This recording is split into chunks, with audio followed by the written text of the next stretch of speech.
Jesús sana a una mujer en el día de reposo. Enseñaba Jesús en una sinagoga en el día de reposo, y había allí una mujer que desde hacía 18 años tenía espíritu de enfermedad, y andaba encorvada, y en ninguna manera se podía enderezar. Cuando Jesús la vio, la llamó, y le dijo: «Mujer, eres libre de tu enfermedad». Y puso las manos sobre ella, y ella se enderezó luego y glorificaba a Dios. Pero al principal de la sinagoga, enojado que Jesús hubiese sanado en el día de reposo, dijo a la gente: 6 días hay en que se debe trabajar, y estos, pues venid y ser sanados, y no en día de reposo. Entonces el Señor le respondió y dijo: «Hipócrita, cada uno de vosotros no desata en el día de reposo su buey y a su asno del pesebre y lo lleva a beber. Y a esta hija de Abraham, que Satanás había atado 18 años, ¿no se le podía desatar de esta ligadura en el día de reposo?». Al decir él estas cosas, se avergonzaban todos sus adversarios, pero todo el pueblo se regocijaba por todas las cosas gloriosas hechas por él. Amén. El texto del Evangelio del día de hoy, el de Lucas, donde Jesús sana a una mujer en el día de reposo, es un texto bastante controversial por cuanto se enfrenta Jesús, que representa la ley de Dios, se enfrenta a la ley de la religión, una ley de la religión que había sido usada, pero también manipulada por grupos que tenían el poder. Pareciera que fuera una historia bastante conocida entre nosotros y nosotras, de saber que hay algunos que controlan el poder, que mantienen el poder y que son los dueños de la mayoría de los productos que nosotros vemos alrededor y con nuestro entorno. Sabemos que los pequeños negocios, los pequeños almacenes que antes existían y han ido desapareciendo muchas veces, producto de las grandes cadenas nacionales y las transnacionales. Ya sabemos que se han aliado muchas empresas para poder generar que el mercado esté consolidado solamente en aquellos que quieren mantener el monopolio y que quieren mantener el control total de algunas cosas. Las teorías sociales hablan muchas veces de quienes controlan el poder, los estatus sociales, las jerarquías, las organizaciones, las funcionalidades, y todas esas cosas se van mezclando para poder determinar que el ser humano muchas veces ni siquiera es libre, sino que el ser humano depende absolutamente de lo que el mercado promueve, de lo que las políticas sociales promueven, de que los sistemas promueven en medio de nosotros. Y pareciera que viviéramos dentro de una sociedad en la cual está completamente nublada, porque no nos damos cuenta de cómo hemos sucumbido bajo el poder de otros o cómo hemos sucumbido bajo la dependencia de otros. Vivimos en una sociedad en la cual muchas veces no nos damos cuenta que somos esclavos, pero la historia misma de la humanidad, dentro de una revisión histórica, nos puede comentar a cada uno de nosotros y nos puede hacer ver a cada uno de nosotros que hemos estado siempre y constantemente en una dinámica de poder, donde antiguamente estaban los faraones y estaban los esclavos, donde después en el sistema medieval estaban los reyes, estaban los vasallos y los siervos dentro de alrededor de los castillos feudales. En el tiempo ya de la colonia estaban aquellos reyes que eran parte de la monarquía y estaban los que servían a aquellos reyes que eran simplemente la clase baja. Hoy día podemos ver una revisión de los mismos tópicos que se van repitiendo y de las mismas relaciones de poder que se van repitiendo a través de grandes imperios capitalistas neoliberales, grandes imperios económicos, grandes imperios políticos que tratan de oprimir y de someter a pequeños pueblos o a pequeñas culturas. Por eso es que vemos hoy día también que dentro de la dinámica que se está dando en nuestra sociedad, hay algunos que les conviene mantener el poder sobre otros. no es muy lejano dentro de nosotros el poder observar las dinámicas de las políticas públicas que mantiene Estados Unidos sobre muchos otros países, donde últimamente hemos visto que se les ha castigado a diferentes países diciendo: te voy a subir el arancel, te voy a subir los costos, te voy a subir los impuestos, porque quiere mantener esta dinámica de poder sobre otros para que el otro no se sienta libre, ni se sienta independiente, ni se sienta autónomo. Pareciera que el ser humano está como destinado, lo que podríamos decir en una jerga un poco popular, a ponerle el pie sobre otros. Ocupamos nuestros estatus, ocupamos nuestras formas formales de poder vivir para, ante el menor descuido, ante la menor situación, poner el pie sobre otros. Y pareciera que es algo tan humano, pero al mismo tiempo es deshumanizado. Pareciera que nosotros tenemos poder sobre aquellas personas que no son de nuestro país y miramos en menos muchas veces a la población migrante. Miramos en menos muchas veces a aquellos que están enfermos. Miramos en menos a aquellos que tienen menores recursos que nosotros. Miramos en menos a aquellos que tienen menor preparación académica que otros. Y creemos mantenernos ahí en un estatus y en una esfera del poder. Hoy día el texto nos habla de una mujer que llevaba durante 18 años viviendo una situación compleja, una situación difícil, una situación en la cual ella ni siquiera era feliz y se sentía completamente avergonzada. Vivía encorvada, es decir, vivía mirando hacia abajo, no podía mirar hacia el frente. Vivía dentro de una sociedad a la cual le había enseñado y le había insertado en su ADN del pensamiento que su enfermedad era prácticamente un castigo de Dios. Así pensaban los judíos anteriormente. Incluso hay una parte de la Biblia donde le preguntan a Jesús: ¿quién pecó, este o sus padres, para que fuera así? Pero las personas no entendían que era parte de la humanidad en sí mismo.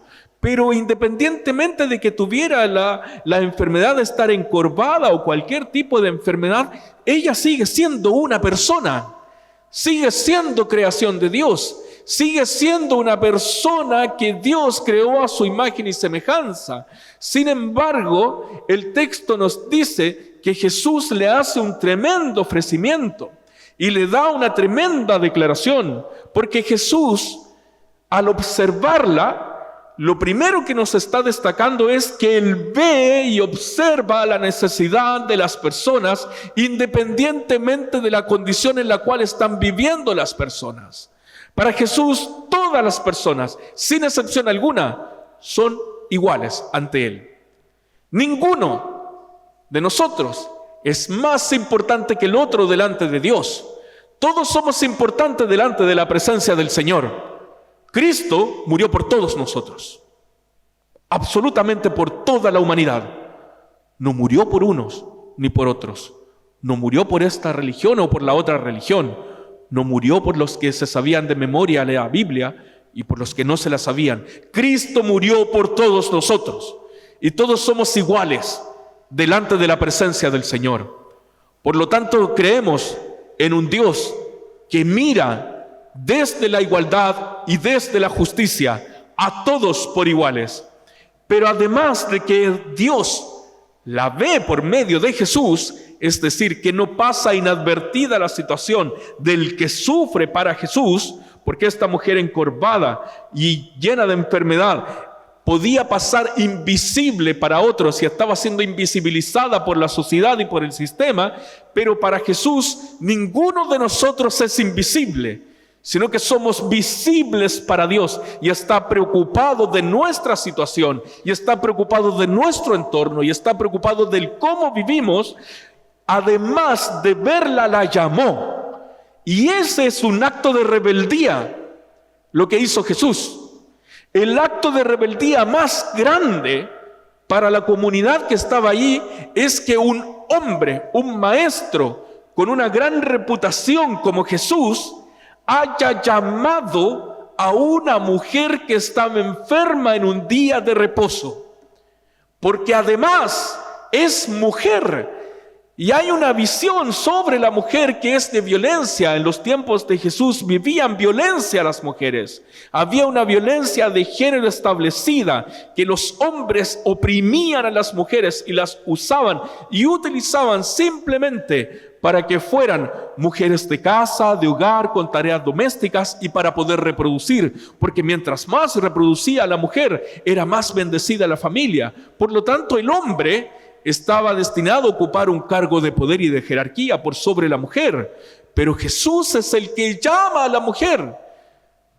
La ve, entiende su enfermedad, la llama y luego le dice una palabra que pareciera no tener una relación directa con su situación. Le dice: mujer, eres libre.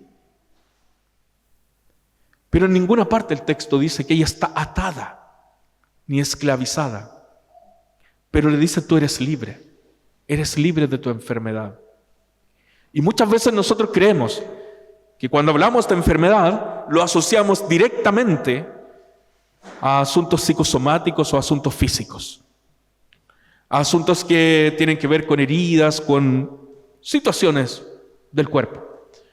Sin embargo, Jesús no le dice: eres sana de tu enfermedad, sino que la palabra que ocupa es libertad.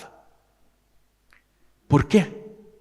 Porque dentro de la concepción de Jesús y del pensamiento de Jesús, no solamente basta con que una persona sea sanada físicamente, sino que alguien tiene que ser restaurado humanamente como persona. Se le devuelve la dignidad a la persona.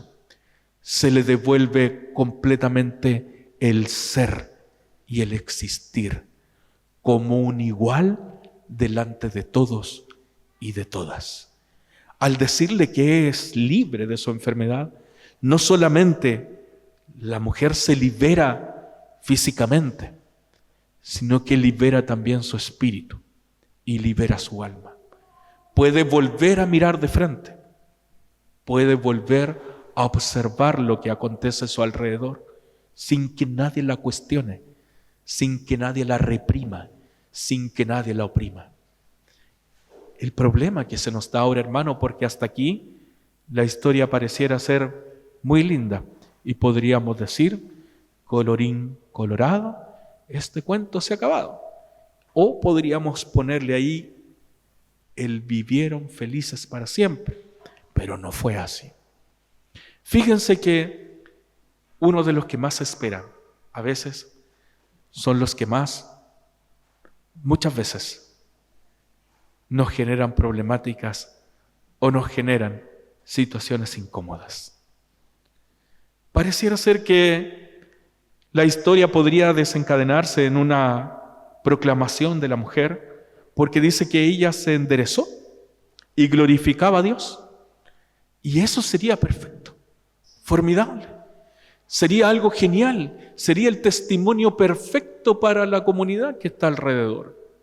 Sin embargo, el principal de la sinagoga, el que tiene mayor jerarquía en la sinagoga, el que tiene poder, él se molesta. Se molestó y se enoja porque Jesús se le sanó en el día de reposo. ¿Qué es más importante para este hombre? ¿La legalidad? ¿Es más importante la normativa que la felicidad y la dignidad de las personas? Es más importante mantener el poder, porque no se alegra por la sanidad, sino que se molesta, porque uno de ellos, de los de la misma religión, está haciendo lo contrario a lo que él ha mandatado hacer. Es decir, cuidar el día de reposo era una normativa, una ley. No se podía alterar el día de reposo. Sin embargo, Jesús hace lo que dice el espíritu de la ley y no la normativa humana. Faltar la ley significaba una aberración a la religión. Si nosotros vamos Asimismo, al origen de la palabra religión, porque podríamos decir hay que cumplir la religión y vivir la religión, podríamos decir que uno de los orígenes de la palabra religión es religare. Y la palabra religare tiene que ver con el volver a enderezar. ¿Han visto cuando le ponen un palito a los árboles que se van corriendo hacia el lado? Están religando el árbol cuando lo vuelven a conducir hacia arriba para que no se encorve.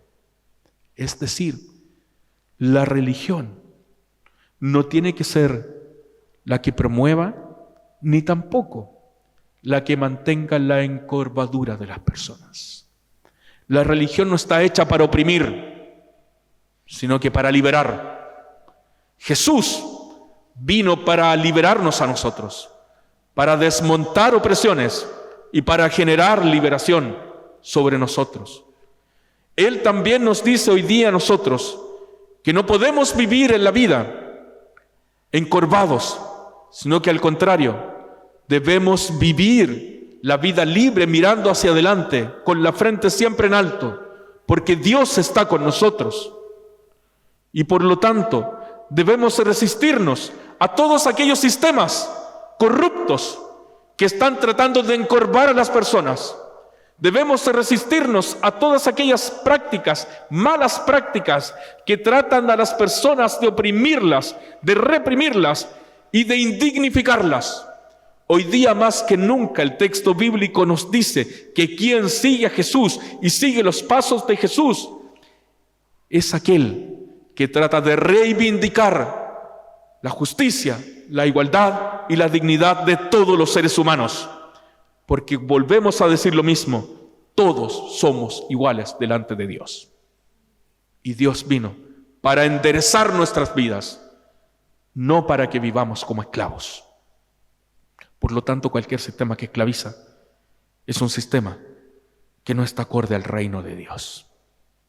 Hoy día, hermanos, las políticas públicas están haciendo todo lo necesario para someternos. La prensa, la desinformación, nos tratan de someter y hacernos vivir en un tiempo de miedo y de desesperación.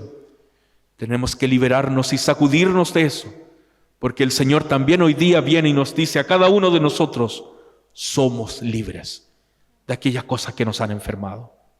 Somos libres de todo aquello que nos ha hecho mal. Somos libres de aquellas cosas que han provocado en nosotros dolor. Somos libres, hermanos. Cristo nos hizo libres. Y ninguna religión, ni ningún iluminado, ni ninguna persona puede venirnos a quitar la liberación que Dios provocó en nosotros. La iglesia que proclama la libertad de Cristo es la iglesia que se mantiene fiel a la palabra de Dios. Por lo tanto, no podemos copiar, ni imitar, ni homologar los sistemas corruptos, sino que al contrario, los sistemas sanadores. Somos una iglesia que sana, no una iglesia que enferma. Somos una iglesia que acoge, no una iglesia que rechaza. Somos una iglesia de puertas abiertas, dispuesta a recibirnos y amarnos entre nosotros. ¿Y sabe qué, hermano? Lo más importante quizás del texto bíblico o dentro de tantas cosas importantes es que Dios recrimina al principal de la sinagoga y le dice a esta hija de Abraham que Satanás había tenido 18 años atadas, no se le debía desatar de esta ligadura en el día de reposo. Es decir, el Señor también aboga por nuestra libertad. Y el día de reposo es el día del Señor. Y el día del Señor es para glorificarlo y santificarlo. Por lo tanto, no hay nada mejor que haber hecho ese milagro en el propio día de Dios, del Dios que libera. El mismo Dios que liberó a un pueblo esclavo es el mismo Dios que está liberándonos hoy día a nosotros. Salgamos de este templo, pero con la certeza de que Dios dignificó nuestra vida. Así es, dignificó nuestra vida el Señor. Salgamos de este lugar sabiendo de que somos llamados a dignificar a otros, aquellos que sufren, aquellos que lloran, aquellos que se les han quitado los derechos. Nosotros hoy día estamos aquí para acoger en el nombre del Señor, para sanar en el nombre del Señor, para liberar en el nombre del Señor. Canción de Nino Bravo. Tiene 20 años y ya está cansado de soñar, pero tras la frontera está su hogar, su mundo, su ciudad. Piensa que la alambrada solo es un trozo de metal, algo que nunca puede detener sus ansias de volar. Y el coro dice, libre. Como el sol cuando amanece, yo soy libre. Como el mar libre, como el ave que escapó de su prisión y puede al fin volar. Libre como el viento que recoge mi lamento y mi pesar. Camino sin cesar detrás de la verdad y sabré lo que es al fin la libertad. El Señor nos hizo libres. Libres. Caminemos libres, no encorvados. Caminemos dignos por la vida. Dios está con nosotros. Dignifiquemos la vida de aquellos que el sistema ha indignificado. Y seamos la iglesia que resiste frente al mal y que proclama al Cristo resucitado. Oremos al Señor. Gracias, Señor, damos por su palabra. Gracias por estar con nosotros. Gracias, Señor, porque Jesús es la muestra perfecta para cada una de nuestras vidas de saber qué es lo que debemos hacer y cómo debemos actuar. La regla única de Jesús, amar a Dios y amar al prójimo. Por eso, Señor, hoy día aprendemos nuevamente lo necesario que es ser sanados por ti, pero también ser liberados por ti. Ayúdanos, Señor, a vivir una vida donde proclamemos siempre al Cristo que libera. Ayúdanos, Señor, a vivir el Evangelio que fortalece, el Evangelio que abraza, el Evangelio que integra, el Evangelio que nos libera de nuestros miedos y de nuestras enfermedades. Caminamos por la vida bajo la luz de Dios, libres porque Él nos ha hecho libre. En el nombre de Jesús. Amén.